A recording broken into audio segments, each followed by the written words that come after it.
Chinese chicken fried rice. প্রিয় viewers, welcome back to হোমারাস kitchen. আজকের রেসিপি খুব অল্প পরিমাণ উপকরণ দিয়ে একেবারে রেস্টুরেন্ট স্টাইলে কিভাবে বাসাতেই তৈরি করবেন চাইনিজ চিকেন ফ্রাইড রাইস। আমি সমস্ত টিপসগুলি শেয়ার করেছি। আশা করি রেসিপিটা আপনাদের উপকারে আসবে। দোকানে যখন ফ্রাইড রাইস খাওয়া হয় দেখা যায় কিন্তু মাংসের পরিমাণ খুবই কম থাকে।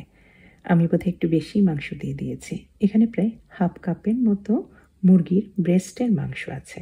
এটা বড় বড় টুকরা, তবে এটা আমি বেশ একেবারে 4 কোনা ছোট ছোট কিউব করে কেটে নিচ্ছি।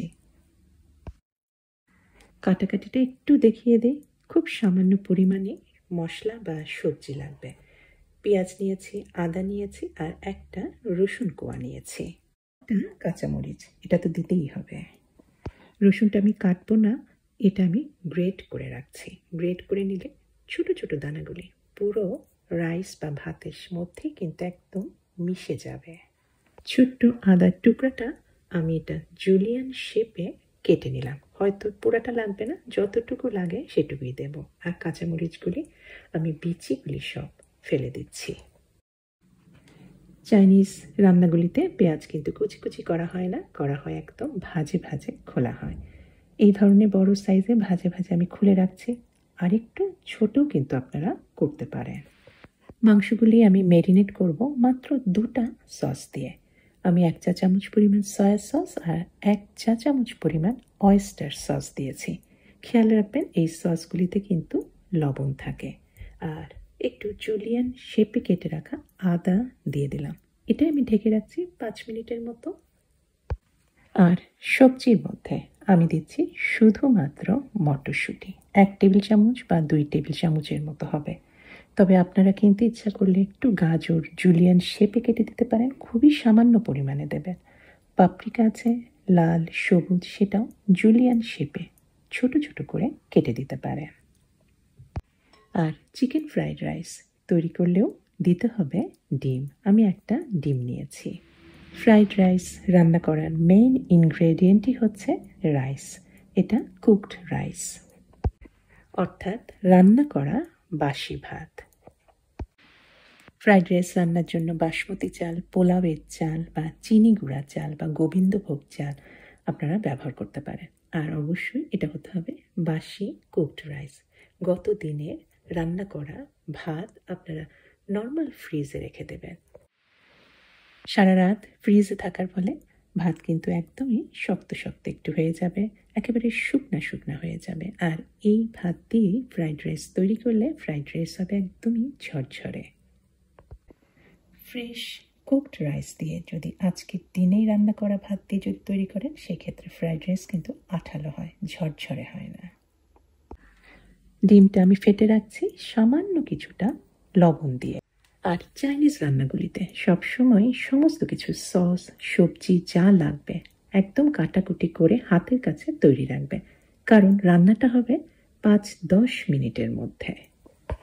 একটা ননস্টিক প্যানে আমি কিছুটা তেল দিয়েছি, আর এই তেলের মধ্যেই ফ্যাটানো ডিমটা ভালো করে ভেজে নিচ্ছি।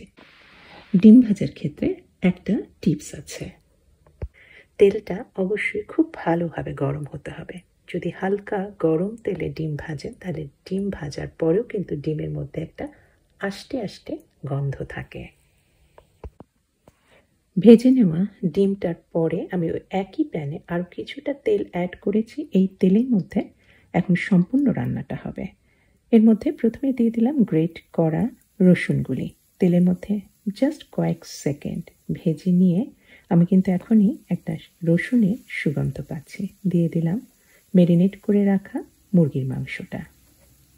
আর কিছুটা পানি ছিটিয়ে দিয়েছি, কারণ সামান্য মুরগির মাংস থেকে পানি ছাড়তে ছাড়তে তেলের মধ্যে কিন্তু যে রসুন আর আদাটা পড়েছে সেটা পুড়ে যাবে।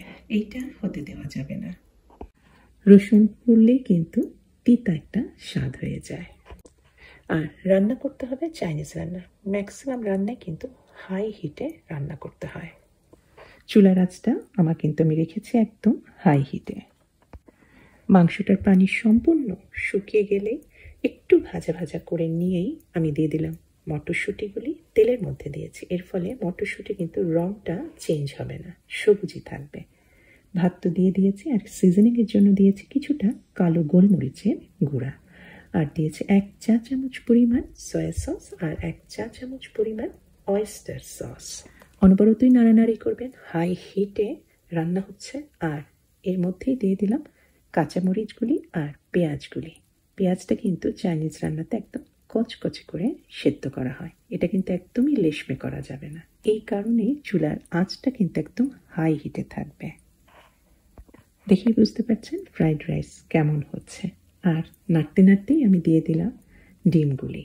আর কিছুই করার দরকার নেই। আর যদি এখন সিজনিংয়ের দরকার হয়, একটু টেস্ট করে দেখবেন লবণ হয়েছে কিনা, কারণ সয়া সস আর oyster সসে প্রচুর লবণ থাকে। আমি ক্র্যাশ করে দিয়েছি কিছু কালো গোলমরিচি গুঁড়া, একদম লাস্টে দিয়েছি। এর সুগন্ধটা আপনি খাওয়ার সময় পাবেন।